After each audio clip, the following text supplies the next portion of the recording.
ಎಲ್ಲರಿಗೂ ನಮಸ್ಕಾರ. 1857ರ ಸ್ವಾತಂತ್ರ್ಯ ಸಂಗ್ರಾಮದ ಒಂದು ಸ್ಮರಣೆ.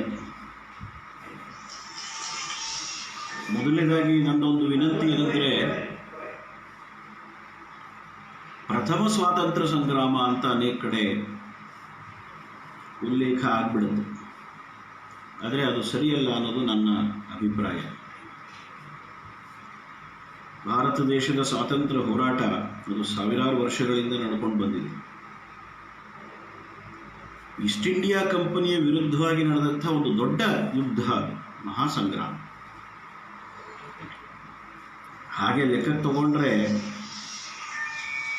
ಸೈನಿಕರು, ಯುದ್ಧ ಭೂಮಿ, ರಾಜ ಮಹಾರಾಜರು ಇವರೆಲ್ಲರೂ ಸ್ವಾತಂತ್ರ್ಯಕ್ಕಾಗಿ ಮಾಡಿದಂಥ ಸಂಗ್ರಾಮದಲ್ಲಿ 1857ರ ಸಂಗ್ರಾಮ ಅದು ಅಂತಿಮ ಸಂಗ್ರಾಮ. ಏಕೆಂದರೆ 58ನೇ ಇಸ್ವಿಯ ನಂತರದ ಸ್ವಾತಂತ್ರ್ಯ ಹೋರಾಟದಲ್ಲಿ ರಾಜ ಮಹಾರಾಜರು, ಕೋಟೆ ಕೊತ್ತಲಗಳು ಈ ಥರದ್ದೆಲ್ಲ ಏನೂ ಇರಲಿಲ್ಲ. ಅದೆಲ್ಲ ಜನಸಾಮಾನ್ಯರ ಹೋರಾಟ 58ರ ನಂತರದ್ದು. ಸೊ ಹೀಗೆ 1857 ಭಾರತದ ಸ್ವಾತಂತ್ರ್ಯಕ್ಕಾಗಿ ನಡೆದಂಥ ಒಂದು ಮಹಾಸಂಗ್ರಾಮ. 2003ನೇ ಇಸ್ವಿನಲ್ಲಿ ವಿಲಿಯಂ ಡೆಲಿರಿಂಪಲ್ ಅಂಥೇಳಿ ಅಮೇರಿಕದ ವಿದ್ವಾಂಸರು, ಅವರು ನಮ್ಮ ದೇಶಕ್ಕೆ ಬಂದಿದ್ದರು ದಿಲ್ಲಿಗೆ.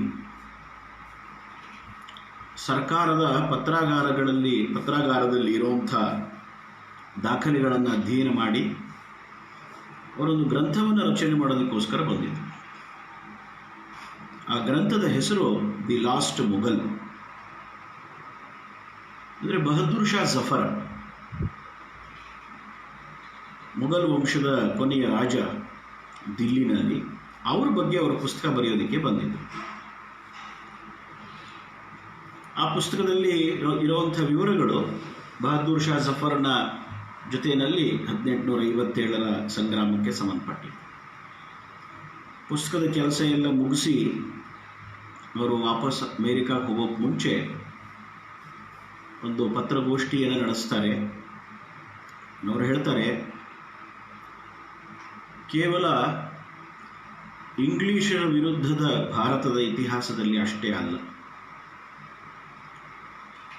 ಅಥವಾ ಒಟ್ಟು ಭಾರತದ ಇತಿಹಾಸದಲ್ಲಿ ಅಷ್ಟೇ ಅಲ್ಲ,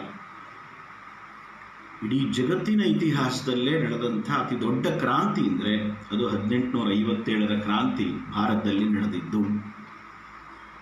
ಇದು ಡೆಲಿರಿಂಪಲ್ ಅವರು ಹೇಳ್ತಾರೆ. ಹಾಗೆಯೇ ಜಗತ್ತಿನ ವಿದ್ವಾಂಸರುಗಳ ಪೈಕಿ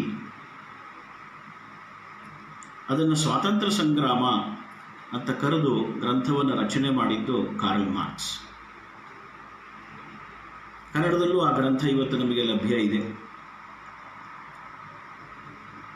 ಒಂದು ಮಾತನ್ನು ಹೇಳ್ತಾರೆ, ಸತೀಶ್ ಚಂದ್ರ ಮಿತ್ತಲ್ ಅವರು 1857ರ ಸಮರ ಒಂದು ಹಿನ್ನೋಟ ಅನ್ನುವಂಥ ಒಂದು ಗ್ರಂಥ, ಅವರ ಕನ್ನಡ ರೂಪಾಂತರ, ಆ ಗ್ರಂಥದ ರೂಪಾಂತರ.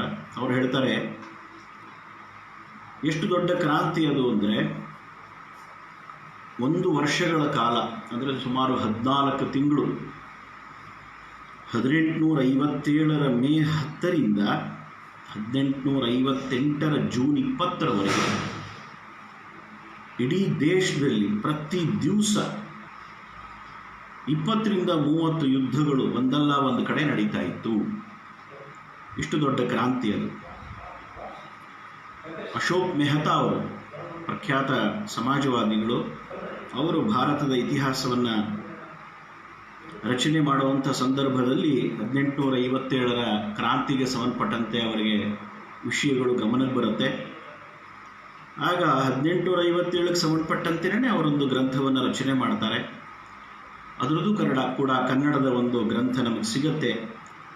ದೊಡ್ಡ ದಂಗೆ ಅನ್ನುವಂಥ ಹೆಸರಿನಲ್ಲಿ ಕನ್ನಡದಲ್ಲಿ ಅದು ಲಭ್ಯ ಇದೆ. ಇಡೀ ಜಗತ್ತಿನ ಇತಿಹಾಸದಲ್ಲಿ ಅತಿ ದೊಡ್ಡ ಕ್ರಾಂತಿ 1857ರ ಕ್ರಾಂತಿ. ಪೂರ್ವದಲ್ಲಿ ಕಲ್ಕತ್ತಾದಿಂದ ಪಶ್ಚಿಮದಲ್ಲಿ ಪುರುಷಪುರ ಅಥವಾ ಪೇಶಾವರ್ವರೆಗೆ, ಉತ್ತರದಲ್ಲಿ ದಿಲ್ಲಿಯಿಂದ ದಕ್ಷಿಣದಲ್ಲಿ ಮೈಸೂರುವರೆಗೆ ಇಷ್ಟು ದೊಡ್ಡ ಒಂದು ಪ್ರದೇಶದಲ್ಲಿ ಹರಡಿದ್ದಂಥ ಕ್ರಾಂತಿ 1857ರ ಕ್ರಾಂತಿ. ಆ ಕ್ರಾಂತಿಯ ಆರಂಭ 1857ರ ಮೇ 10. ಅದು ಪೂರ್ತಿಯಾಗಿ ನಿಂತಿದ್ದು 1859ರ ಏಪ್ರಿಲ್ ಮೊದಲನೇ ವಾರ, ಅಂದರೆ ತಾತ್ಯಾ ಟೋಪೆಯ ಬಂಧನದಿಂದ ಆ ಕ್ರಾಂತಿ ಅದು ಪೂರ್ತಿಯಾಗಿ ನಿಂತು. ಹೀಗೆ ಸುಮಾರು 1.5 ವರ್ಷಕ್ಕಿಂತ ಹೆಚ್ಚಿನ ಕಾಲ ಆ ಕ್ರಾಂತಿ ನಡೆದಿದೆ. ಆ ಕ್ರಾಂತಿಯ ಪರಿಣಾಮವಾಗಿ ಅವತ್ತಿನ ಜನಸಂಖ್ಯೆಯಲ್ಲಿ ಸುಮಾರು 25% ಜನರು, ಹಾಗೆ 25% ಭೂಭಾಗ 1 ವರ್ಷಗಳ ಕಾಲ ಈಸ್ಟ್ ಇಂಡಿಯಾ ಕಂಪನಿಯ ಆಳ್ವಿಕೆಯಿಂದ ಮುಕ್ತವಾಗಿತ್ತು. ಆ ಕ್ರಾಂತಿಯ ಕೊನೆಯಲ್ಲಿ ನಾವು ಸೋತ್ವಿ ನಿಜ, ಆದರೆ ಅದರ ಪರಿಣಾಮಗಳು ಒಳ್ಳೆಯದಾಯಿತು. ಇಂಗ್ಲೆಂಡಿನ ರಾಣಿ ವಿಕ್ಟೋರಿಯಾ 1858ರಲ್ಲಿ ಜುಲೈನಲ್ಲಿ ಅವರೊಂದು ಪ್ರಪತ್ರಕವನ್ನು ಹೊರಡಿಸಿ ಅವರು ಹೇಳ್ತಾರೆ, ಇನ್ನು ಮುಂದೆ ಹಿಂದೂ ಸಮಾಜದ ಯಾವುದೇ ಸಾಮಾಜಿಕ ಮತೀಯ ವಿಚಾರಗಳಲ್ಲಿ ನಾವು ಕೈ ಹಾಕಲ್ಲ. ಈಸ್ಟ್ ಇಂಡಿಯಾ ಕಂಪನಿಯ ನಿವೃತ್ತ ನೌಕರರು ಕೂಡ, ಅಥವಾ ಆಮೇಲೆ ಬಂದಂಥ ಇಂಗ್ಲಿಷ್ ಸರ್ಕಾರದ ಅಧಿಕಾರಿಗಳು, ನೌಕರರು ಹೆಚ್ಚಿನ ಸಂಖ್ಯೆಯಲ್ಲಿ ನಿವೃತ್ತರಾದಮೇಲೆ ಅವರೆಲ್ಲರೂ ಕೂಡ ವಾಪಸ್ ಯುರೋಪಿಗೆ ಹೋಗುವಂಥ ಒಂದು ವಾತಾವರಣ ನಿರ್ಮಾಣ ಆಗಿದ್ದು ಕೂಡ ಈ ಕ್ರಾಂತಿಯ ಪರಿಣಾಮದಿಂದ. ಹಾಗೆಯೇ ಆಡಳಿತದಲ್ಲೂ ಕೂಡ ಬದಲಾವಣೆ ಆಗಿದ್ದು ಈ ಸಂದರ್ಭದಲ್ಲಿ. 58ನೇ ಇಸ್ವಿವರೆಗೂ ನಮ್ಮ ದೇಶವನ್ನು ಈಸ್ಟ್ ಇಂಡಿಯಾ ಕಂಪನಿಯ ಕಡೆಯಿಂದ ಆಳ್ತಾ ಇದ್ದರು. ಅವ್ರನ್ನ ನಾವು ಗವರ್ನರ್ ಜನರಲ್ ಅಂತ ಕರಿತೀವಿ, ಡಾಲ್ಹೌಸಿ, ವಾರನ್ ಹೇಸ್ಟಿಂಗ್ಸ್ ಇತ್ಯಾದಿ. ಆದರೆ 58ರಿಂದ ಇಂಗ್ಲೆಂಡಿನ ಪಾರ್ಲಿಮೆಂಟ್ ಭಾರತದ ಆಳ್ವಿಕೆಯನ್ನು ತನ್ನ ಕೈಗೆ ತಗೊಂಡು, ಇಂಗ್ಲೆಂಡಿನ ರಾಜ ಅಥವಾ ರಾಣಿ ಅವರ ಪ್ರತಿನಿಧಿ ಇಲ್ಲಿ ವೈಸ್ರಾಯ್ ಅನ್ನೋ ಹೆಸರಿನಲ್ಲಿ ಇಲ್ಲಿ ಆಳೋದಕ್ಕೆ ಪ್ರಾರಂಭ ಆಯಿತು. ಅದಕ್ಕೋಸ್ಕರ ಆಮೇಲೆ ನಾವು ನೋಡ್ತೀವಿ, ಡಫರಿನ್ ಇರ್ಬೋದು, ಕರ್ಜನ್ ಇರ್ಬೋದು, ಮೌಂಟ್ ಬ್ಯಾಟನ್ ಇರ್ಬೋದು, ಇವರೆಲ್ಲ ವೈಸ್ರಾಯ್ಗಳಿರಲ್ಲ. ಈ ಒಂದು ಬದಲಾವಣೆಗೂ ಕಾರಣ 1857ರ ಕ್ರಾಂತಿ. 1757ನೇ ಇಸ್ವಿನಲ್ಲಿ ಈಸ್ಟ್ ಇಂಡಿಯಾ ಕಂಪನಿಯವರು ನಮ್ಮ ದೇಶದಲ್ಲಿ ದೇಶಿ ರಾಜರ ವಿರುದ್ಧವಾಗಿ ತಮ್ಮ ರಾಜಕೀಯ ಯುದ್ಧಗಳನ್ನು ಪ್ರಾರಂಭ ಮಾಡಿದರು. ಬಂಗಾಳ ಅವ್ರ ಕೈಗೆ ಹೋಯಿತು, ನಂತರ ಒಂದೊಂದೇ ಭಾಗಗಳು ಅವ್ರ ಕೈಗೆ ಹೋಗ್ತಾ ಹೋಯಿತು. 1818ರಲ್ಲಿ ಪುಣೆಯ ಶನಿವಾರವಾಡ ಯುದ್ಧದಲ್ಲಿ 2ನೇ ಬಾಜಿರಾಯನ ಸೋಲಿನಿಂದ ದಕ್ಷಿಣ ಭಾರತ, ಪಶ್ಚಿಮ ಭಾರತ ಈಸ್ಟ್ ಇಂಡಿಯಾ ಕಂಪನಿ ಕೈಗೆ ಹೋಯಿತು. ಮುಂದೆ 1845ರಲ್ಲಿ ಡಾಲ್ಹೌಸಿ ಕೊನೆಯ ಆಂಗ್ಲೋ ಸಿಖ್ ಯುದ್ಧವನ್ನು ಗೆದ್ದ ಮೇಲೆ ಉತ್ತರ ಭಾರತದ ವಾಯುವ್ಯ ಪ್ರಾಂತಗಳು ಅದು ಈಸ್ಟ್ ಇಂಡಿಯಾ ಕಂಪನಿಯ ಕೈಗೆ ಹೋಯಿತು. ಹೀಗೆ ಒಂದೊಂದೇ ಪ್ರದೇಶಗಳು ಅವ್ರ ಕೈಗೆ ಹೋಗ್ತಾ ಇದ್ದ ಹಾಗೆಯೇ ಈ ದೇಶದಲ್ಲಿ ಅವರು ರಾಜಕೀಯ ಅಧಿಕಾರ, ಆರ್ಥಿಕ ವಿಚಾರಗಳು, ಭೌಗೋಳಿಕವಾಗಿ ಎಲ್ಲ ಕಡೆಯವರ ಒಂದು ಅಧಿಕಾರ, ಇದೆಲ್ಲದರ ಜೊತೆಗೆ ಇಲ್ಲಿಯ ಜೀವನ ಪದ್ಧತಿಯ ಮೇಲೂ ಕೂಡ ಅವರು ಬದಲಾವಣೆಗಳನ್ನು ತರುವಂಥ ಅನೇಕ ಪ್ರಯತ್ನಗಳನ್ನು ಪ್ರಾರಂಭ ಮಾಡಿದರು. ಇದು ಮುಂದೆ ಸ್ಥಳೀಯರ ಒಂದು ಆಕ್ರೋಶಕ್ಕೆ ಕಾರಣವಾಗಿ ಅದು 1857ರ ಸಂಗ್ರಾಮದಲ್ಲಿ ಒಂದು ಸ್ವರೂಪವನ್ನು ಕಂಡಿತು. 1813ರಲ್ಲಿ ಇಲ್ಲಿಗೆ ಬಂದಂಥ ಈಸ್ಟ್ ಇಂಡಿಯಾ ಕಂಪನಿಯ ಅಧಿಕಾರಿಗಳು, ಸಿಬ್ಬಂದಿ ವರ್ಗ, ಅವರು ಇಲ್ಲಿಯ ಸಂಸ್ಕೃತಿ, ಇಲ್ಲಿಯ ಕಾವ್ಯಗಳು, ಇಲ್ಲಿಯ ಇತಿಹಾಸ, ಇದರ ಅಧ್ಯಯನದಿಂದ ಪ್ರಭಾವಿತರಾಗಿದ್ದರು ಅನ್ನೋಂಥ ಮಾತುಗಳನ್ನು ಬರೆದಿದ್ದಾರೆ. ಇದನ್ನು ನೋಡಿದಾಗ ಅವರು ಈ ದೇಶದ ಪರಂಪರೆಯ ಜೊತೆ ಇಲ್ಲಿಯ ಸಮಾಜಕ್ಕಿರುವಂಥ ಸಂಬಂಧವನ್ನು, ಶ್ರದ್ಧೆಯನ್ನು ಹಾಳು ಮಾಡಬೇಕು, ಈ ರೀತಿ ಯೋಚನೆಗಳನ್ನು ಶುರು ಮಾಡಿ ಲಂಡನ್ನಲ್ಲೇ ಇದ್ದು ಎಂದಿಗೂ ಭಾರತಕ್ಕೆ ಬರದೇ ಇದ್ದಂಥ ಜೇಮ್ಸ್ ಮಿಲ್ ಮತ್ತು ಚಾರ್ಲ್ಸ್ ಗ್ರ್ಯಾಂಟ್ ಇವರಿಬ್ಬರಿಂದ ಭಾರತದ ಇತಿಹಾಸ ಅನ್ನುವಂಥ ಮೊದಲನೇ ಗ್ರಂಥ ಯುರೋಪಿಯನ್ರು ಬರೆದಂಥ ಗ್ರಂಥ. ಅದು 1813ರಲ್ಲಿ ಪ್ರಕಟವಾಯಿತು. ಅದರಲ್ಲಿ ಅವರು ಭಾರತಕ್ಕೆ ಸಂಬಂಧಪಟ್ಟಂತೆ ಅನೇಕ ರೀತಿಯ ತಮ್ಮ ಅಭಿಪ್ರಾಯಗಳನ್ನು ಹೇಳುವಂಥ ಪ್ರಯತ್ನಗಳನ್ನು ಮಾಡೋದು. ಇಲ್ಲಿರುವಂಥ ಇತಿಹಾಸ, ಪುರಾಣಗಳು ಇದೆಲ್ಲವೂ ಕೂಡ ಮಿಥಾಲಜಿ ಅನ್ನುವಂಥ ಪಟ್ಟಿನಲ್ಲಿ ಸೇರಿದ್ದು. ಇಲ್ಲಿಯ ದೇವರು, ಇಲ್ಲಿಯ ಪದ್ಧತಿಗಳು ಇದೆಲ್ಲವೂ ಕೂಡ ನಿಧಾನಕ್ಕೆ ಟೀಕೆಗೆ ಒಳಗಾಗಕ್ಕೆ ಶುರುವಾಯಿತು. 1817ರಿಂದ ಸುಮಾರು 10 ವರ್ಷಗಳ ಕಾಲ ವಿಲಿಯಂ ವಿಲ್ಬರ್ಫೋರ್ಸ್ ಇಂಗ್ಲಿಷ್ ಶಿಕ್ಷಣ ಪದ್ಧತಿಯನ್ನು ಭಾರತದಲ್ಲಿ ಪ್ರಾರಂಭ ಮಾಡಬೇಕು ಅಂಥೇಳಿ ಆತ ಲಂಡನ್ನಿನ ಸಂಸತ್ನಲ್ಲಿ ಪ್ರಯತ್ನಗಳನ್ನು ಮಾಡಿದ್ರು. ಇನ್ನು 1836 ಫೆಬ್ರವರಿನಲ್ಲಿ ಸ್ವತಃ ಮೆಕಾಲೆ ಅವರು ಹೇಳ್ತಾರೆ, ಇಡೀ ದೇಶವನ್ನು, ಭಾರತ ದೇಶವನ್ನು ನಾನು ಸುತ್ತಾಡಿದ್ದೀನಿ, ಒಬ್ಬರೇ ಒಬ್ಬ ಬಡವ ಆಗಲಿ, ಒಬ್ಬನೇ ಒಬ್ಬ ಕಳ್ಳ ಆಗಲಿ ನನಗೆ ಸಿಕ್ಕಲಿಲ್ಲ. ಇಂಥ ಸಮೃದ್ಧ ಮತ್ತು ಸುಸಂಸ್ಕೃತವಾದಂಥ ದೇಶವನ್ನು ನಾಶ ಮಾಡಬೇಕಾದ್ರೆ ಅವರ ಪರಂಪರೆಯ ಬಗ್ಗೆ ಅವರಿಗಿರುವಂಥ ಶ್ರದ್ಧೆಯನ್ನು ನಾವು ಹಾಳು ಮಾಡಬೇಕು. 1857 ಫೆಬ್ರವರಿನಲ್ಲಿ ಲಂಡನ್ನಿನ ಪಾರ್ಲಿಮೆಂಟಲ್ಲಿ ಈಸ್ಟ್ ಇಂಡಿಯಾ ಕಂಪನಿಯ ಬೋರ್ಡ್ ಆಫ್ ಡೈರೆಕ್ಟರ್ಸ್ನ ಸದಸ್ಯರಾಗಿದ್ದಂಥ ಮ್ಯಾಂಗಲ್ಸ್ ಅವರು ಹೇಳ್ತಾರೆ, ಕನ್ಯಾಕುಮಾರಿಯಿಂದ ಕಾಶ್ಮೀರದವರೆಗೆ ಯೇಸು ಕ್ರಿಸ್ತನ ಧ್ವಜವನ್ನು ಹಾರಿಸೋದಕ್ಕೆ ದೇವರೇ ಅವಕಾಶ ಕೊಟ್ಟಿರುವಾಗ ಅದನ್ನು ನಾವು ಬಳಸ್ಕೊಳ್ಳದೆ ಹೋದರೆ ದಡ್ರಿ ಯಾರು? ಈ ಮಾತನ್ನು ಅಶೋಕ್ ಮೆಹ್ತಾ ಅವರು ತಮ್ಮ ಗ್ರಂಥದಲ್ಲಿ ಉಲ್ಲೇಖ ಮಾಡ್ತಾರೆ. ಹೀಗೆ ನಮ್ಮ ಪರಂಪರೆ, ಸಂಸ್ಕೃತಿ, ಸಾಮಾಜಿಕ ರೀತಿ ನೀತಿಗಳು ಇತ್ಯಾದಿಗಳಿಗೆ ಸಂಬಂಧಪಟ್ಟಂತೆ ಇಂಗ್ಲಿಷ್ನವರ ಒಂದು ಅಭಿಪ್ರಾಯಗಳು, ಅವರ ಪ್ರಯತ್ನಗಳು ಇದೆಲ್ಲ ಪ್ರಾರಂಭ ಆಗ್ತಾ ಬಂತು. ಇದರಲ್ಲಿ ಯಾವುದು ಸುಧಾರಣೆ ಮಾಡುವಂಥ ಸಂಗತಿ ಇತ್ತು ಅದನ್ನು ಹಿಂದೂ ಸಮಾಜ ಸಹಜವಾಗಿ ಒಪ್ಕೊಂಡು ವಿಧವಾ ವಿವಾಹ, ಬಾಲ್ಯ ವಿವಾಹ, ವಿವಾಹಕ್ಕೆ ಪ್ರೋತ್ಸಾಹ, ಬಾಲ್ಯ ವಿವಾಹಕ್ಕೆ ನಿಷೇಧ, ಸತಿ ಸಹಗಮನವನ್ನು ನಿಷೇಧ ಮಾಡೋದು ಇತ್ಯಾದಿ ವಿಷಯಗಳನ್ನು ಹಿಂದೂ ಸಮಾಜ ಒಪ್ಕೊಂಡು. ಆದರೆ ಯಾವುದು ಮೂಢನಂಬಿಕೆಗಳು, ಮೂಢನಂಬಿಕೆಗಳ ವಿಷಯದಲ್ಲಿ ಹಿಂದೂಗಳು ಯಾವಾಗಲೂ ಕೂಡ ಸರಿ ಮಾಡ್ಕೊಳ್ಳೋಕ್ಕೆ ತಯಾರಿದ್ದೇ ಇದೆ. ಆದರೆ ಮೂಢನಂಬಿಕೆಗಳ ಮೇಲೆ ಪ್ರಹಾರ ಆದಾಗ ನಿಧಾನಕ್ಕೆ ಹಿಂದೂ ಸಮಾಜದಲ್ಲಿ ಆಕ್ರೋಶಗಳು ನಿರ್ಮಾಣ ಆಗ್ತಾ ಹೋಯಿತು. ಎರಡನೇದಾಗಿ ಡಾಲ್ಹೌಸಿಯ ಕಾರಣದಿಂದಾಗಿ ದತ್ತು ಮಕ್ಕಳಿಗೆ ಹಕ್ಕಿಲ್ಲ ಅನ್ನುವಂಥ ಕಾರಣಕ್ಕಾಗಿ ಅನೇಕ ಸಂಸ್ಥಾನಗಳು ಅದನ್ನು ಈಸ್ಟ್ ಇಂಡಿಯಾ ಕಂಪನಿಯವರು ತಮ್ಮ ಕೈ ತಗೊಳ್ಳೋಕ್ಕೆ ಶುರು ಮಾಡಿ.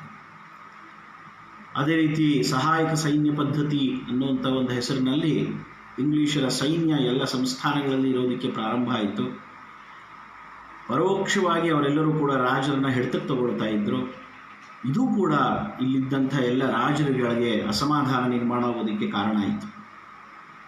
ಸೊ ಹೀಗೆ ನಿಧಾನಕ್ಕೆ ಪರಿಸ್ಥಿತಿ ಕಾವು ಏರ್ತಾ ನಾನಾ ಸಾಹೇಬ್ ಪೇಶ್ವೆ ಆತ ಈ ಪ್ರಸಂಗವನ್ನು ಉಪಯೋಗಿಸಿಕೊಂಡು ಇದನ್ನು ಸಂಘಟನೆ ಮಾಡಿ ಒಂದು ದೊಡ್ಡ ಕ್ರಾಂತಿಯನ್ನು ನಡೆಸಬೇಕು ಈ ದೇಶದಲ್ಲಿ ಅಂಥೇಳಿ ಸೂತ್ರಧಾರನಾಗಿ ನಿಂತುಕೊಂಡಂಥ ವ್ಯಕ್ತಿ ನಾನಾ ಸಾಹೇಬ್ ಪೇಶ್ವೆ. 1818ನೇ ಇಸ್ವಿನಲ್ಲಿ ಕೊನೆಯ ಈಸ್ಟ್ ಇಂಡಿಯಾ ಕಂಪನಿ ಮತ್ತು ಮರಾಠ ಯುದ್ಧದಲ್ಲಿ, ಶನಿವಾರವಾಡ ಯುದ್ಧದಲ್ಲಿ ನಮಗೆ ಸೋಲಾದಮೇಲೆ ಆಗ ಪೇಶ್ವೆ ಆಗಿದ್ದಂಥ 2ನೇ ಬಾಜಿರಾಯ ಆತನಿಗೆ ವರ್ಷಕ್ಕೆ 6 ಲಕ್ಷ ರೂಪಾಯಿ ವರ್ಷಾಶನವನ್ನು ಕೊಟ್ಟು ಈಸ್ಟ್ ಇಂಡಿಯಾ ಕಂಪನಿ ಆತನನ್ನು ಕಾನ್ಪುರದ ಹತ್ತಿರ ಇದ್ದಂಥ ಬಿಟೂರು ಅಥವಾ ಬ್ರಹ್ಮಾವರ್ತ ಅನ್ನುವಂಥ ಒಂದು ಸ್ಥಳಕ್ಕೆ ಕಳಿಸುತ್ತೆ. ಸೊ ಅಲ್ಲಿ ಆತನ ದತ್ತುಪುತ್ರ ನಾನಾ ಸಾಹೇಬ್ ಪೇಶ್ವೆ ಕೂಡ ಜೊತೆಗೆ ಹೋಗ್ತಾನೆ. ಆತನ ಜನ್ಮ ಅಲ್ಲೇ ಆಯಿತು. 1857ರ ಕ್ರಾಂತಿನಲ್ಲಿ 3 ಜನರನ್ನು ನಾವು ಬಹಳ ಮುಖ್ಯವಾಗಿ ನೋಡ್ತೀವಿ. ಒಂದು ತಾತ್ಯಾ ಟೋಪೆ, ಇನ್ನೊಂದು ನಾನಾ ಸಾಹೇಬ್ ಪೇಶ್ವೆ, ಇನ್ನೊಂದು ಝಾನ್ಸಿ ರಾಣಿ ಲಕ್ಷ್ಮೀಬಾಯಿ. ಶನಿವಾರವಾಡದಲ್ಲಿ ಬಾಜಿರಾಯ ಇದ್ದಾಗಲೇ ತಾತ್ಯಾ ಟೋಪೆಯ ಜನನ ಆಗಿತ್ತು. ತಾತ್ಯಾ ಟೋಪೆ ಕೂಡ ಸಣ್ಣ ಹುಡುಗ, ಆತನು ಕೂಡ ಪೇಶ್ವೆಗಳ ಜೊತೆಯಲ್ಲಿ, ತಂದೆ ತಾಯಿಗಳ ಜೊತೆಯಲ್ಲಿ ಆತನು ಬಿಟ್ಟೂರಿಗೆ ಹೋಗ್ತಾನೆ. ಇವರೆಲ್ಲರೂ ಬಿಟ್ಟೂರಿಗೆ ಹೋಗಿ ಸುಮಾರು 10 ವರ್ಷಗಳ ನಂತರ ನಾನಾ ಸಾಹೇಬನ ಜನನವಾಗುತ್ತೆ. ಆತ ಆಮೇಲೆ ದತ್ತು ಪುತ್ರನಾಗಿ ಬರ್ತಾನೆ. ಇದಾಗಿ 10 ವರ್ಷದ ನಂತರ 1835ರಲ್ಲಿ ಝಾನ್ಸಿ ರಾಣಿ ಲಕ್ಷ್ಮೀಬಾಯಿಯ ಜನನವಾಗುತ್ತೆ. ಹೀಗೆ ಮುಂದೆ 1857ರ ಕ್ರಾಂತಿನಲ್ಲಿ ಮಹತ್ತರ ಪಾತ್ರವನ್ನು ವಹಿಸಿದಂಥ ಈ 3 ಜನ ಒಂದೇ ಜಾಗದಲ್ಲಿ ಅವರೆಲ್ಲರೂ ಕೂಡ ಇದ್ದರು. 2ನೇ ಬಾಜಿರಾಯನ ಆಶ್ರಯದಲ್ಲಿ ಅವರೆಲ್ಲರೂ ಕೂಡ ಬಿಟೂರ್ನಲ್ಲಿ ಹೊರಗಡೆ ಇರುವಂಥ ಒಂದು ಅವಕಾಶ ಸಿಕ್ಕಿತ್ತು. ಸೊ ನಾನಾ ಸಾಹೇಬ್ ಪೇಶ್ವೆ ಯೋಚನೆ ಮಾಡ್ತಾನೆ, ಜನಸಾಮಾನ್ಯರ ಒಂದು ಮನಸ್ಸು, ರಾಜ ಮಹಾರಾಜರುಗಳ ಒಂದು ಮನೋಭಾವ ಇದೆಲ್ಲವೂ ಕೂಡ ಕ್ರಾಂತಿಗಾಗಿ ಅದೆಲ್ಲವೂ ಕಾಯ್ತಾ ಇದೆ. ಇದೆಲ್ಲವನ್ನು ಕೂಡ ಒಂದು ಕಡೆಗೆ ಸಂಘಟನೆ ಮಾಡಿ ಅದನ್ನು ಈಸ್ಟ್ ಇಂಡಿಯಾ ಕಂಪನಿಯ ವಿರುದ್ಧವಾಗಿ ತಿರುಗಿಸಿ ಸ್ವಾತಂತ್ರ್ಯ ಪ್ರಾಪ್ತಿಗೆ ಒಂದು ಪ್ರಯತ್ನ ನಡೆಸಬೇಕು. ಇದು ನಾನಾ ಸಾಹೇಬ್ ಪೇಶ್ವೆಯ ಮನಸ್ಸಿನಲ್ಲಿ ಬಂದಂಥ ವಿಷಯ. ಆದರೆ ಬೇರೆ ರೀತಿಯ ಪ್ರಯತ್ನಗಳನ್ನು ಕೂಡ ನಡೆಸಬೇಕು ಅನ್ನೋ ಕಾರಣಕ್ಕೋಸ್ಕರ ನಾನಾ ಸಾಹೇಬ ತನ್ನ ಕಡೆಯಿಂದ ವಕೀಲರುಗಳನ್ನು ಲಂಡನ್ಗೆ ಕಳಿಸ್ತಾನೆ. ಸತಾರಾದಿಂದ ರಂಗೋಜಿ ಬಾಪು ಅನ್ನುವಂಥ ಮಹಾ ವಿದ್ಯಾವಂತ ಬುದ್ಧಿವಂತ ವಕೀಲ, ಆತನೂ ಕೂಡ ದೇಶಿ ರಾಜರುಗಳ ಪರವಾಗಿ ಲಂಡನ್ನಲ್ಲಿ ವಾದಗಳನ್ನು ಮಾಡಿ ಪತ್ರಿಕಾಗೋಷ್ಠಿಗಳನ್ನು ನಡೆಸಿ ಇತ್ಯಾದಿಗಳನ್ನು ಮಾಡಿ ಪ್ರಯತ್ನ ಮಾಡ್ತಾರೆ. ಆದರೆ ಅದೆಲ್ಲವೂ ಕೂಡ ವಿಫಲವಾಗುತ್ತೆ. ಕೊನೆ ಹಂತವಾಗಿ ಕ್ರಾಂತಿಯನ್ನು ನಡೆಸಬೇಕು ಅನ್ನುವಂಥ ತೀರ್ಮಾನ ಆಗುತ್ತೆ. ಆ ಪ್ರಕಾರ ನಾನಾ ಸಾಹೇಬ ದೇಶದ ಎಲ್ಲ ರಾಜ ಮಹಾರಾಜರುಗಳಿಗೆ ಪತ್ರಗಳನ್ನು ಬರೆದಿಯಾನೆ. ಕೊಪ್ಪಳದ ಮುಂಡರಗಿ ಭೀಮರಾಯ ಸತ್ತ ಮೇಲೆ ಆತನ ಅರಮನೆಯನ್ನು ಜಪ್ತು ಮಾಡಿದಾಗ ಈ ರೀತಿ ಉತ್ತರ ಭಾರತದಿಂದ ನಾನಾ ಸಾಹೇಬನ ಕಡೆಯಿಂದ ಬಂದಂಥ ಪತ್ರಗಳು, ಅದರಲ್ಲಿ ಡಂಬಳದ ದೇಸಾಯಿ, ಹಮ್ಮಿಗಿಯ ಕೆಂಚನಗೌಡರು ಇತ್ಯಾದಿಗಳ ಹೆಸರು ಅದು ಎಲ್ಲ ಇದ್ದಿದ್ದು, ಹೀಗೆ ಒಂದು ದೊಡ್ಡ ಸೂತ್ರ ಇಡೀ ದೇಶದಲ್ಲಿ ನಡೀತಾ ಇತ್ತು ಅನ್ನೋದಕ್ಕೆ ಅದೆಲ್ಲವೂ ಕೂಡ ಸಾಕ್ಷಿಗಳಾಗಿದ್ದಾವೆ. ಎಲ್ಲ ರಾಜ ಮಹಾರಾಜರುಗಳನ್ನು ಪ್ರತ್ಯಕ್ಷ ಭೇಟಿಯಾಗಿ ಅವರೆಲ್ಲರನ್ನ ಮಾತಾಡಿಸಿ ಈ ಸೂತ್ರದಲ್ಲಿ ಜೋಡಿಸುವಂಥ ಕೆಲಸಕ್ಕೆ ತಾತ್ಯಾ ಟೋಪೆ ಮುಂದಾಗ್ತಾನೆ. ತಾತ್ಯಾ ಟೋಪಿಗೆ ಹೆಗಲು ಕೊಟ್ಟು ಕೆಲಸ ಮಾಡಿದಂಥ ವ್ಯಕ್ತಿ ಅಜೀಮುಲ್ಲಾ ಖಾನ್. ಹಾಗೆಯೇ ಇಡೀ ದೇಶದಲ್ಲಿ ಕ್ರಾಂತಿಯ ಸಂದೇಶವನ್ನು ಹಬ್ಬಿಸೋದಕ್ಕೆ 2 ವಸ್ತುಗಳನ್ನು ಬಳಸ್ಕೊಳ್ತಾರೆ. ಒಂದು ಚಪಾತಿ, ಇನ್ನೊಂದು ಕಮಲದ ಹೂ. ಒಂದು ಕಮಲ, ಅದರಲ್ಲಿ ಇರುವಂಥ ದಳಗಳು 21 ದಳಗಳು. ಇದು ಸೈನಿಕರ ನಡುವೆ ಕ್ರಾಂತಿಯ ಸಂದೇಶವನ್ನು ಹರಡಿಸೋದಕ್ಕೆ ಈ ಕಮಲವನ್ನು ಬಳಸ್ಕೊಳ್ತಾರೆ. ಒಂದು ಗಣದಲ್ಲಿ 21 ಜನ, ಅವರು ಆ ಗಣದ ಮುಖ್ಯಸ್ಥ ಅವನೊಂದು ದಳವನ್ನು ತಗೊಂಡು ಉಳಿದವರಿಗೆಲ್ಲ ಒಂದೊಂದು ದಳ ತಗೊಳ್ಳೋದಕ್ಕೆ ಹೇಳ್ತಾನೆ. ಯಾರ್ಯಾರು ಅದನ್ನು ಸ್ವೀಕಾರ ಮಾಡ್ತಾರೆ ಅವರೆಲ್ಲರೂ ಕೂಡ ನಾನಾ ಸಾಹೇಬನ ಕ್ರಾಂತಿಗೆ ಒಪ್ಪಿಗೆ ಕೊಟ್ಟಿದ್ದಾರೆ. ಈ ರೀತಿ ಕಮಲದ ಮುಖಾಂತರ ಸೈನ್ಯದ ಛಾವಣಿಗಳ ನಡುವೆ ಇಡೀ ದೇಶದಲ್ಲಿ ಎಲ್ಲೆಲ್ಲಿ ಈಸ್ಟ್ ಇಂಡಿಯಾ ಕಂಪನಿಯ ಸೈನ್ಯಗಳು ಇತ್ತು, ಅಲ್ಲಿ ಹಿಂದೂಗಳು ಸೈನಿಕರ ಎಲ್ಲೆಲ್ಲಿದ್ದರೂ ಅವರ ನಡುವೆ ಎಲ್ಲ ಇದು ಕ್ರಾಂತಿ ಹರಡತ್ತೆ. ಅದೇ ಥರ ಜನಸಾಮಾನ್ಯರ ನಡುವೆ ಕ್ರಾಂತಿಯ ಸಂದೇಶವನ್ನು ಹರಡಿಸೋದಕ್ಕೆ ಚಪಾತಿಯನ್ನು ಬಳಸ್ಕೊಳ್ತಾರೆ. ಒಂದು ಊರಿಗೆ ಇನ್ನೊಂದು ಊರಿನಿಂದ ಚಪಾತಿಯ ಗಂಟುಗಳನ್ನು ಹೊತ್ತುಕೊಂಡು ಒಬ್ಬ ಮನುಷ್ಯ ಬರ್ತಾನೆ. ಆತ ಆ ಊರಿನ ಮುಖ್ಯಸ್ಥನ ಮನೆಗೆ ಹೋಗ್ತಾನೆ. ಆ ಮುಖ್ಯಸ್ಥ ಎಲ್ಲರ ಎದುರುಗಡೆ ಆ ಚಪಾತಿಯ ಗಂಟನ್ನು ಬಿಚ್ಚಿಸ್ತಾರೆ. ಆಗ ಆ ಊರಿನ ಮುಖ್ಯಸ್ಥ ಆ ಚಪಾತಿಯಲ್ಲಿ ಒಂದು ಚೂರನ್ನು ತಗೊಳ್ತಾನೆ. ಆಮೇಲೆ ಅಲ್ಲಿರೋರೆಲ್ಲರೂ ಕೂಡ ಒಂದೊಂದು ಚೂರು ಚಪಾತಿಯನ್ನು ತಗೊಳ್ತಾರೆ. ಅದು ಪ್ರಸಾದ, ಅದು ನಾವು ಕ್ರಾಂತಿಗೆ ಒಪ್ಕೊಂಡಿದ್ದೀವಿ ಅನ್ನುವಂಥ ಸಂದೇಶ. ಮತ್ತು ಅಲ್ಲಿ ಆ ಊರಿನಲ್ಲಿ ಚಪಾತಿಗಳನ್ನು ಮತ್ತೆ ತಯಾರಿ ಮಾಡಿ ಆ ಊರಿನಿಂದ ಪಕ್ಕದ ಊರಿಗೆ ಇನ್ನೊಬ್ಬ ಹೋಗ್ತಾನೆ. ಈ ಚಪಾತಿಗಳಲ್ಲಿ ಏನೋ ಒಂದು ಗುಪ್ತ ಅಕ್ಷರಗಳನ್ನು ಬರೆದಿರಬೇಕು, ಅದರಿಂದ ಗುಪ್ತ ಸಂದೇಶಗಳನ್ನು ಕಳಿಸ್ತಾ ಇರ್ತಾರೆ. ಈ ರೀತಿಯೆಲ್ಲ ಅನುಮಾನ ಮಾಡಿದಂಥ ಇಂಗ್ಲೀಷ್ ಅಧಿಕಾರಿಗಳು ಅದನ್ನೆಲ್ಲ ಹರಿದು ಅದಕ್ಕೆಲ್ಲ ಬೂದ್ಗಾಜೆಲ್ಲ ಹಾಕ್ಕೊಂಡು ನೋಡಿ ಇದನ್ನೆಲ್ಲ ಮಾಡಿದ್ದೆಲ್ಲ ಉಂಟು. ಏನೇ ಆದರೂ ಕೂಡ ಅವರಿಗೆ ಇದರದ್ದು ಗುಟ್ಟನ್ನು ಅವರು ತಿಳ್ಕೊಳ್ಳೋದಕ್ಕೆ ಸಾಧ್ಯ ಆಗಲಿಲ್ಲ. ಹೀಗೆ ಇಡೀ ದೇಶದಲ್ಲಿ ಎಲ್ಲ ರೀತಿಯ ತಯಾರಿಗಳು ನಡೀತಾ ಇತ್ತು. ಇದರ ನಡುವೆ ಇನ್ನೊಂದು ಘಟನೆ ನಡೆದಿದ್ದು ಮಾರ್ಚ್ ತಿಂಗಳಲ್ಲಿ.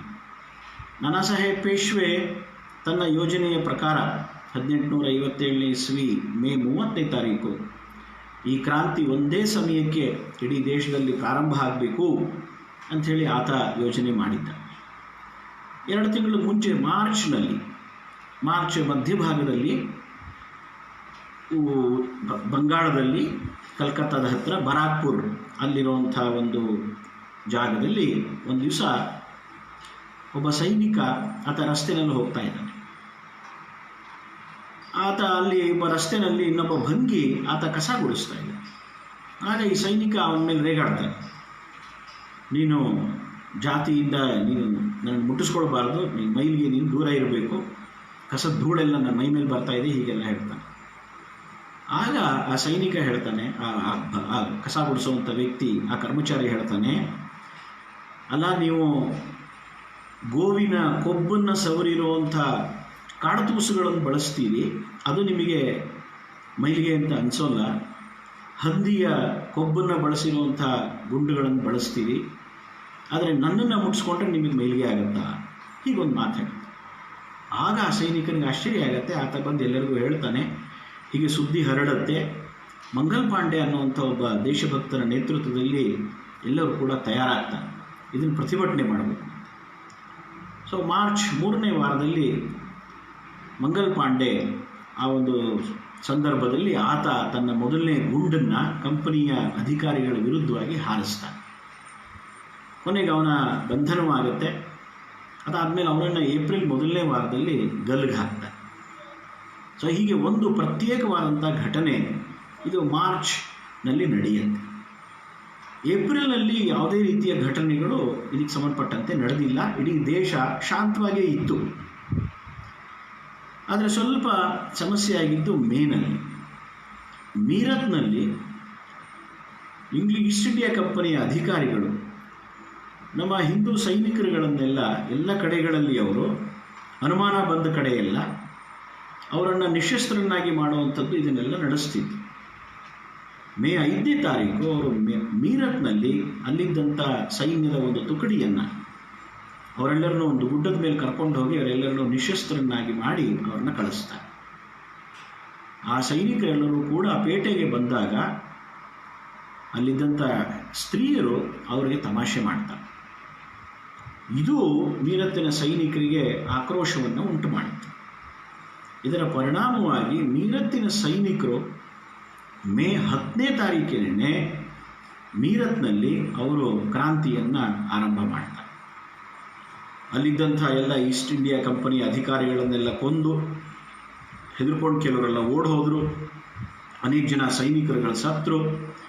ಆ ಕೋಟೆ ನಮ್ಮ ದೇಶದ ಸೈನಿಕರ ಕೈಗೆ ಬಂತು. ಹೀಗೆ ಮೀರತ್ನಲ್ಲಿ ಜಯ ಆಗುತ್ತೆ. ಅದಾದಮೇಲೆ ಮುಂದೆ ಏನು ಮಾಡಬೇಕು? ಹಾಗಾಗಿ ಅವರೆಲ್ಲರೂ ಕೂಡ ದಿಲ್ಲಿಗೆ ಬಂದರು. ಮೇ 10ನೇ ತಾರೀಕು ಅಂದರೆ 20 ದಿವಸ ಮುಂಚೆನೇ ಇದು ಕ್ರಾಂತಿ ಮೀರತ್ನಲ್ಲಿ ಪ್ರಾರಂಭ ಆಗಿದ್ದರಿಂದ ಗೊಂದಲಗಳ ನಿರ್ಮಾಣ ಆಯಿತು. ಆದರೂ ಎಲ್ಲರೂ ಕೂಡ ತಮ್ಮ ತಮ್ಮ ಶಕ್ತಿಯಾನುಸಾರ ಅಲ್ಲೆಲ್ಲೇ ತಮ್ಮ ಯೋಜನೆ ಪ್ರಕಾರ ಅವರು ಕ್ರಾಂತಿಯನ್ನು ಪ್ರಾರಂಭ ಮಾಡ್ತಾ ಹೋದರು. ಇದರ ಪರಿಣಾಮವಾಗಿ ದೇಶದ ಅನೇಕ ಭಾಗಗಳಲ್ಲಿ ಮೊದಲನೇ ಹಂತದಲ್ಲಿ ಅಂದರೆ ಮೇ, ಜೂನ್, ಜುಲೈನಲ್ಲಿ ಕಾನ್ಪುರದಲ್ಲಿ, ಲಖನೌದಲ್ಲಿ, ಗ್ವಾಲಿಯರ್ನಲ್ಲಿ, ಕಾಲ್ಪಿನಲ್ಲಿ, ಝಾನ್ಸಿನಲ್ಲಿ ಹಾಗೆ ದಕ್ಷಿಣ ಭಾರತದ ಅನೇಕ ಪ್ರದೇಶಗಳು ಅಲ್ಲೆಲ್ಲವೂ ಕೂಡ ನಮ್ಮ ಸೈನಿಕರಿಗೆ ಜಯ ಆಯಿತು. ಇದರ ಪರಿಣಾಮವಾಗಿಯೇ ಝಾನ್ಸಿಯ ರಾಣಿಯಾಗಿ ಲಕ್ಷ್ಮೀಬಾಯಿ ಮತ್ತೆ ಅವಳು ಸ್ಥಾಪಿತಳಾದಳು. ಹಾಗೆ ನಾನಾ ಸಾಹೇಬ್ ಪೇಶ್ವೆ ಕೈಗೆ ಬಂತು ಕಾನ್ಪುರ. ಕಾಲ್ಪಿ ಅದು ತಾತ್ಯಾ ಟೋಪಿಯ ಕೈಗೆ ಬಂತು. ಸೊ ಹೀಗೆ ಎಲ್ಲ ಕಡೆಗೆ ನಮಗೆ ಗೆಲುವಾಗ್ತಾ ಹೋಯಿತು. ಇದನ್ನೇ ಮುಂದೆ ವಿದ್ವಾಂಸರು ಹೇಳ್ತಾರೆ, ಸುಮಾರು 1 ವರ್ಷಗಳ ಕಾಲ ಅವತ್ತಿನ ಭೂಭಾಗದ 25% ನಾವು ಸ್ವತಂತ್ರರಾಗಿದ್ವಿ, ಹಾಗೆ 25% ಜನಸಂಖ್ಯೆ. ಹೀಗೆ ಜುಲೈವರೆಗೂ ನಮಗೆಲ್ಲ ಕಡೆಗೆ ಜಯ ಸಿಗ್ತಾ ಹೋಯಿತು. ಅಷ್ಟೊತ್ತಿಗೆ ಆಮೇಲೆ ಈಸ್ಟ್ ಇಂಡಿಯಾ ಕಂಪನಿಯವರು ಕೂಡ ಎಚ್ಚೆತ್ತುಕೊಳ್ತಾರೆ. ಅವರು ತಮ್ಮ ಎಲ್ಲ ಶಕ್ತಿಯನ್ನು ಸಂಗ್ರಹ ಮಾಡೋದಕ್ಕೆ ಪ್ರಾರಂಭ ಮಾಡ್ತಾರೆ. ಅದಾದಮೇಲೆ ಮರು ಯುದ್ಧಗಳು ಪ್ರಾರಂಭ ಆಗ್ತಾ ಹೋಗುತ್ತೆ. ಆದರೆ ಯುದ್ಧ ಮುಂದುವರಿತಾ ನೇಪಾಳದಲ್ಲಿ ಯುದ್ಧ ಮಾಡ್ತಾ ಮಾಡ್ತಾ ನಾನಾ ಸಾಹೇಬ್ ಪೇಶ್ವೆ ಆತ ಕಣ್ಮರೆಯಾಗ್ತಾನೆ. ಆದರೆ ಆಮೇಲೆ ಆತ ನೈಮಿಷಾರಣ್ಯದಲ್ಲಿ ಗೋಂದಾವಲಿಕರ ಮಹಾರಾಜರ ಆಶ್ರಮದಲ್ಲಿ ಇದ್ದು ಮುಂದಿನ ಸುಮಾರು 50 ವರ್ಷಗಳನ್ನು ಅಲ್ಲಿ ಕಳೆದರು ಅನ್ನುವಂಥ ಒಂದು ಮಾತು ಗೋಂದಾವಲಿಕರ ಅವರ ಸಾಹಿತ್ಯದಲ್ಲಿ ನಮಗೆ ನೋಡೋದಕ್ಕೆ ಸಿಗುತ್ತೆ. ಹಾಗೆ ಅಲ್ಲಿಂದ ಮುಂದಕ್ಕೆ ಬಂದರೆ ಝಾನ್ಸಿ, ಅಲ್ಲಿ ಮಾರ್ಚ್ನಲ್ಲಿ ಝಾನ್ಸಿಯ ಮೇಲೆ ಮಾರ್ಚಿನವರೆಗೆ, ಜೂನಿಂದ ಮಾರ್ಚ್ವರೆಗೆ ಝಾನ್ಸಿ ರಾಣಿ ಅಲ್ಲಿ ಆಳ್ತಾ ಇದ್ಲು. ಮಾರ್ಚ್ನಲ್ಲಿ ಝಾನ್ಸಿಯ ಮೇಲೆ ಆಕ್ರಮಣ ಆಗುತ್ತೆ ಈಸ್ಟ್ ಇಂಡಿಯಾ ಕಂಪನಿದು. ರಾಣಿ ಯುದ್ಧಕ್ಕೆ ತಯಾರಾಗ್ತಾಳೆ. ಯುದ್ಧ ನಡೀತಾ ಇದೆ. ಮೇರಿ ಝಾನ್ಸಿ ನಹಿ ದೂಂಗಿ ಅನ್ನುವಂಥದ್ದು ಆ ಝಾನ್ಸಿ ರಾಣಿಯ ಒಂದು ಉದ್ಘೋಷ. 23 ವರ್ಷದ ಹೆಣ್ಮಗಳು. ಆ ಕ್ರಾಂತಿನಲ್ಲಿ ಅತ್ಯಂತ ಚಿಕ್ಕ ವಯಸ್ಸಿನ ವ್ಯಕ್ತಿ ಅಂದರೆ ಅವಳೇನೆ. ಅತ್ಯಂತ ದೊಡ್ಡ ವಯಸ್ಸಿನ ವ್ಯಕ್ತಿ ಅಂದರೆ ಬಹದ್ದೂರ್ ಶಾ ಜಫರ್ ಮತ್ತು ಜಗದೀಶ್ಪುರದ ಕುವರಸಿಂಹ 82 ವರ್ಷ. ಆದರೆ ನಮ್ಮ ಪೈಕಿನೇ ಕೆಲವರು ದ್ರೋಹ ಮಾಡಿದ್ರಿಂದಾಗಿ ಇನ್ನೊಂದು ದಿಕ್ಕಿನ ಬಾಗಿಲು ಝಾನ್ಸಿನಲ್ಲಿ ತೆಗೆದು ಬಿಡುತ್ತೆ. ಸೈನ್ಯ ಒಳಗಡೆಗೆ ನುಗ್ಗತ್ತೆ.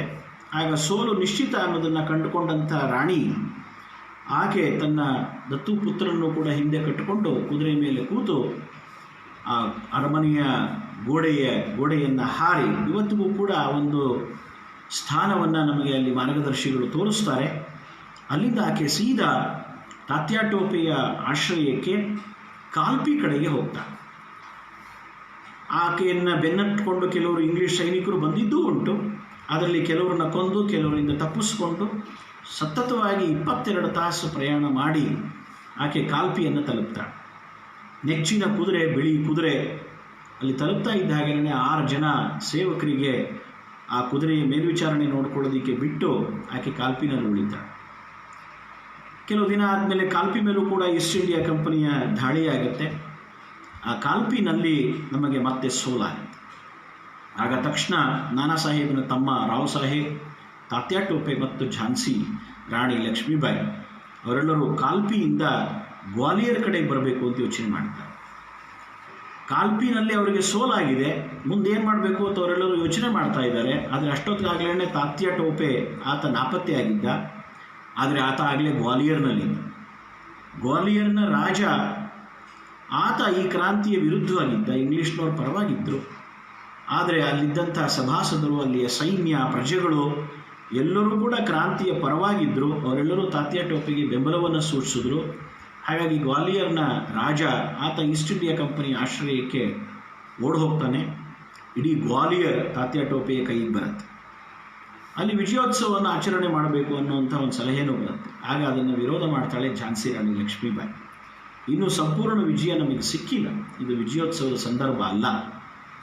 ಆಕೆ ಹೇಳ್ದಂಗೆ ಆಗತ್ತೆ. ಜೂನ್ ತಿಂಗಳಿನಲ್ಲಿ ಮತ್ತೆ 3ನೇ ವಾರದಲ್ಲಿ ಈಸ್ಟ್ ಇಂಡಿಯಾ ಕಂಪನಿಯ ಸೈನ್ಯ ಅದು ಗ್ವಾಲಿಯರ್ ಮೇಲೆ ಕೂಡ ದಾಳಿ ಮಾಡುತ್ತೆ.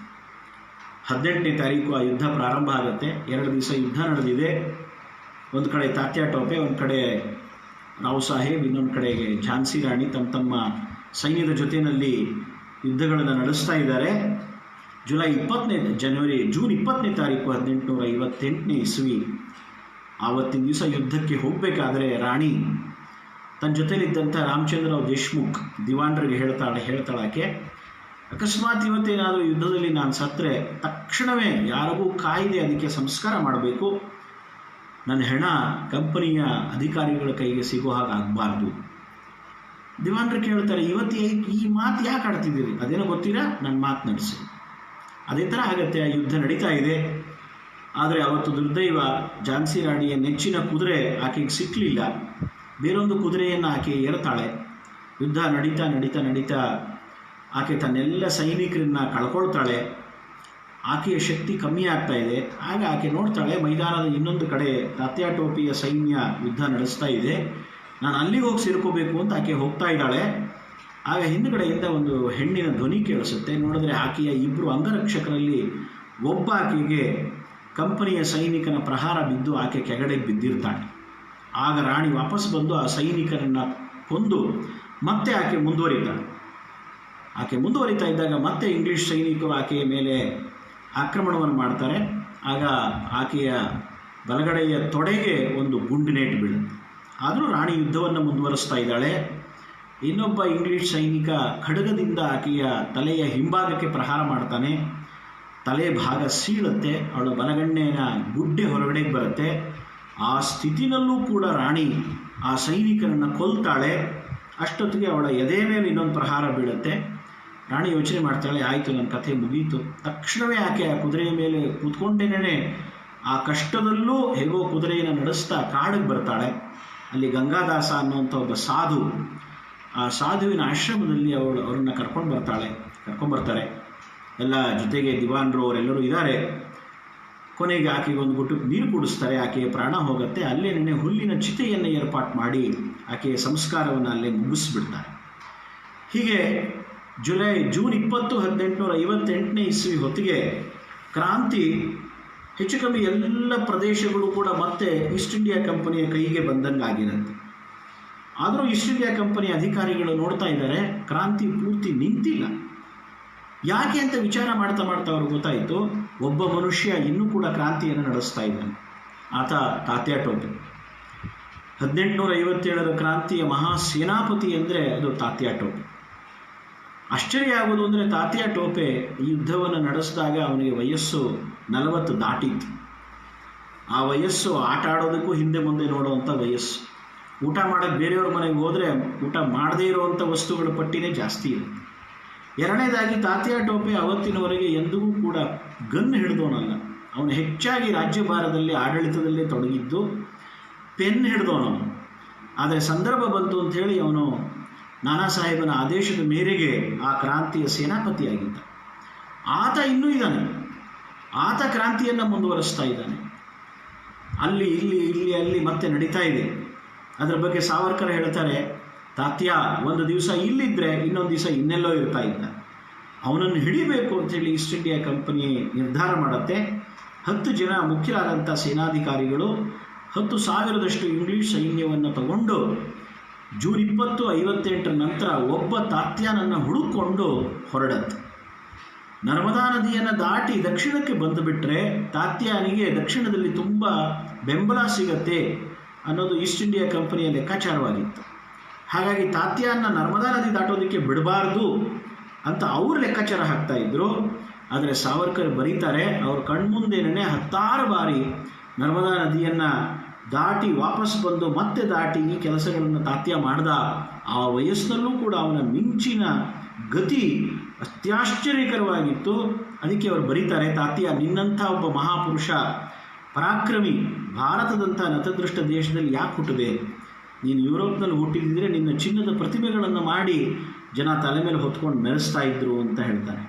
ಜೂನ್ 20ಕ್ಕೆ ಗ್ವಾಲಿಯರ್ನಲ್ಲಿದ್ದ ತಾತ್ಯಾ 21ಕ್ಕೆ ಅಲಿಪುರಕ್ಕೆ ಬಂದ, ಅಲ್ಲಿಂದ ಜೈಪುರಕ್ಕೆ ಬಂದ. ಇದೆಲ್ಲ ರಾಜಸ್ಥಾನದ ಭಾಗ. ಅಲ್ಲಿಂದ ಟೋಂಕ್, ಅಲ್ಲಿಂದ ಮತ್ತೆ ಚಂಬಲ್ ಕಣಿವೆಗೆ ಬರ್ತಾನೆ, ನಿಮಚ್ಗೆ ಬರ್ತಾನೆ. ಆಗಸ್ಟಲ್ಲಿ ಭೀಲ್ವಾಡದಲ್ಲಿ ಇದ್ದ, ಮತ್ತೆ ಆಗಸ್ಟ್ 14ನೇ ತಾರೀಕಿಗೆ ಉದಯಪುರಕ್ಕೆ ಹೋದ, ಮತ್ತೆ ಚಂಬಲ್ ಕಣಿವೆಗೆ ಬಂದ. ಅಲ್ಲಿಂದ ಇಂದೋರ್, ನದಿ ಬೇಟ್ವಾ, ಸಿರಾಜ್, ರಾಯಗಢ, ನರ್ಮದಾ ನದಿ ದಾಟದ ಭಾಗ್ಯನಗರಕ್ಕೆ ಬಂದ, ಮತ್ತೆ ನರ್ಮದಾ ನದಿ ದಾಟದ ಛೋಟಾ ಉದಯಪುರಕ್ಕೆ ಬಂದ, ಇಂದ್ರಗಢಕ್ಕೆ ಬಂದ ಜನವರಿ 13, 1859ನೇ ಇಸ್ವಿನಲ್ಲಿ. ಮತ್ತು ಅಲ್ಲಿಂದ ಪಲಾಯನ ಮಾಡಿದ ಜನವರಿ 16ಕ್ಕೆ. ಅಲ್ವರ್ಗೆ ಬಂದ, ಅಂದರೆ ರಾಜಸ್ಥಾನ. ಮತ್ತು ರಾಜಸ್ಥಾನದ ಸಿಖಾರ್ನಲ್ಲಿ ಕೊನೆ ಯುದ್ಧ ಆಯಿತು, ಎಲ್ಲರನ್ನೂ ಕಳ್ಕೊಂಡಿದ್ದ. ಆಗ ತನ್ನ ಸ್ನೇಹಿತನನ್ನು ಹುಡುಕೊಂಡು ಗ್ವಾಲಿಯರ್ ಹೋಗ್ತಾನೆ ಏಪ್ರಿಲ್ 1ನೇ ವಾರದಲ್ಲಿ. ಅಲ್ಲಿ ಆ ಸ್ನೇಹಿತ ಅವನಿಗೆ ಸಂಬಂಧಪಟ್ಟಂಥ ಒಂದು ದೊಡ್ಡ ಕಾಡು, ಅಲ್ಲಿ ಇವನನ್ನು ವಿಶ್ರಾಂತಿಗೆ ವ್ಯವಸ್ಥೆ ಮಾಡಿರ್ತಾನೆ. ಆದರೆ ಆಮೇಲೆ ಈಸ್ಟ್ ಇಂಡಿಯಾ ಕಂಪನಿಯವರಿಗೆ ಈ ವಿಷಯ ಗೊತ್ತಾಗಿ ಅವರ ಒಂದು ದುಡ್ಡಿನ ಆಸೆಗೆ ಬಲಿಯಾಗಿ ಆ ಸ್ನೇಹಿತ ತಾತ್ಯಾ ಟೋಪೆಯನ್ನು ಬಂಧನ ಮಾಡೋದಕ್ಕೆ ಸಹಾಯ ಮಾಡ್ತಾನೆ. ಅಲ್ಲಿಗೆ ಹೆಚ್ಚು ಕಮ್ಮಿ ಕ್ರಾಂತಿ ಒಂದು ಹಂತದಲ್ಲಿ ನಿಂತಂಗೆ ಆಗತ್ತೆ. ಸೊ ಹೀಗೆ ಆ ಕ್ರಾಂತಿಯ ಕೊನೆಯಲ್ಲಿ ನಾವು ಸೋತರೂ ಕೂಡ ಎಲ್ಲರ ಮನಸ್ಸಿನಲ್ಲಿ ಯಾವುದೇ ಜಾತಿ, ಮತ, ಪಂಥ ಇತ್ಯಾದಿಗಳಿದ್ದರಿಂದ ರಾಷ್ಟ್ರೀಯತೆಯೇ ಪ್ರಧಾನವಾಗಿ ಆ ಕ್ರಾಂತಿಯಲ್ಲಿ ವಿಜೃಂಭಿಸ್ತು. ಅದರ ಪರಿಣಾಮವಾಗಿ ಕ್ರಾಂತಿಯಲ್ಲಿ ನಾವು ಸೋತರೂ ಕೂಡ ಕೊನೆಗೆ ಆ ಕ್ರಾಂತಿಯಲ್ಲಿ ಪರಿಣಾಮದಲ್ಲಿ ಗೆದ್ವಿ ಅನ್ನೋದನ್ನು ನಾವು ಗಮನಿಸಬೇಕು. ಸೊ ಈ ಒಂದು ವಿಷಯವನ್ನು ಮತ್ತೆ ಯುರೋಪಿಯನ್ ಇತಿಹಾಸಕಾರರು ಮುಚ್ಚಾಕೋದಕ್ಕೆ ಪ್ರಯತ್ನ ಮಾಡಿದ್ರು. ಆದರೆ ಜಗತ್ತಿನ ಇತಿಹಾಸಕಾರರಲ್ಲಿ ಕಾರ್ಲ್ ಮಾರ್ಕ್ಸ್ ಅದನ್ನು ಸ್ವತಂತ್ರ ಸಂಗ್ರಾಮ ಅಂತ ಗ್ರಂಥ ಬರೆದೇ ಇದ್ದರು. ಇನ್ನು ಹಿಂದೂಸ್ತಾನದ ಇತಿಹಾಸಕಾರರ ಪೈಕಿ ಆ ಕ್ರಾಂತಿಯ ಒಂದು ನಿಜವಾದ ಸ್ವರೂಪ, ನಿಜ ಅದು ಸೈನಿಕರಿಂದಾನೇ ಪ್ರಾರಂಭ ಆಗಿತ್ತು, ಆದರೆ ಅದು ಜನಸಾಮಾನ್ಯರ ಕ್ರಾಂತಿ. ಸುಮಾರು 3 ಕೋಟಿ ಜನ ಅದಕ್ಕೆ ಪರೋಕ್ಷವಾಗಿ ಸಹಾಯವನ್ನು ಮಾಡಿದ್ದಾರೆ. 3 ಲಕ್ಷ ಜನ ಪ್ರತ್ಯಕ್ಷ ಸಹಾಯ ಮಾಡಿದ್ದಾರೆ. 30,000 ಜನ ಪ್ರತ್ಯಕ್ಷ ಯುದ್ಧ ಭೂಮಿನಲ್ಲಿ ಸತ್ತಿದ್ದಾರೆ. ಅದರಲ್ಲಿ 10,000ದಷ್ಟು ಸೈನಿಕರಾದರೆ 20,000ದಷ್ಟು ಸಾಮಾನ್ಯ ಜನ ಆ ಕ್ರಾಂತಿನಲ್ಲಿ ಯುದ್ಧ ಭೂಮಿನಲ್ಲಿ ಪ್ರಾಣಾರ್ಪಣೆಯನ್ನು ಮಾಡಿದಂಥ ವ್ಯಕ್ತಿಗಳು ಎಲ್ಲರೂ ಕೂಡ. ಈ ಒಂದು ದೊಡ್ಡ ಕ್ರಾಂತಿಯ ಸತ್ಯ ಕಥೆ ಏನಿದೆ ಇದನ್ನು ಹೊರಗಡೆ ತರಬೇಕು ಅಂತ ಸಂಕಲ್ಪ ಮಾಡಿದ್ದು ವಿನಾಯಕ್ ದಾಮೋದರ್ ಸಾವರ್ಕರ್.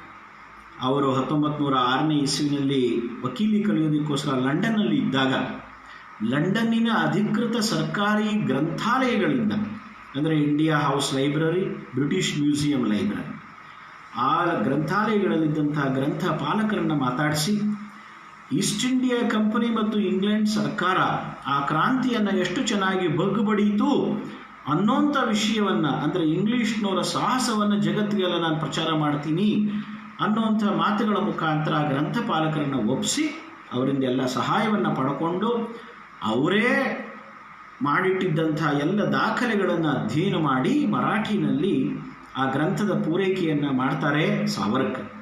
ಅದರ ಆಮೇಲೆ ಮುದ್ರಣ ಆಗೋದಕ್ಕೋಸ್ಕರ ಅದು ಗುಟ್ಟಾಗಿ ಕ್ರಾಂತಿಕಾರಿಗಳ ಕೈಯಿಂದ ಮಹಾರಾಷ್ಟ್ರಕ್ಕೆ ಬರುತ್ತೆ. ಆದರೆ ಇಲ್ಲಿ ಯಾರೂ ಧೈರ್ಯ ಮಾಡೋದಿಲ್ಲ.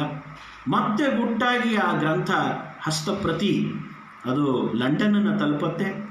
ಅಲ್ಲಿ ಸಾವರ್ಕರ್ ಅವರ ಸಹಕಾರಿಗಳು ಅದನ್ನು ಇಂಗ್ಲೀಷಿಗೆ ಅನುವಾದ ಮಾಡ್ತಾರೆ. ಇದೆಲ್ಲ ಸುಳುವು ಸಿಕ್ಕಂಥ ಇಂಗ್ಲೀಷ್ ಸರ್ಕಾರ ಆ ಗ್ರಂಥವನ್ನು ಬಿಡುಗಡೆ ಆಗೋದಕ್ಕಿಂತ ಮುಂಚೆನೇ ಇಂಗ್ಲೆಂಡ್ ಮತ್ತು ಭಾರತ ಎರಡೂ ಕಡೆ ಅದನ್ನು ನಿಷೇಧ ಮಾಡುತ್ತೆ.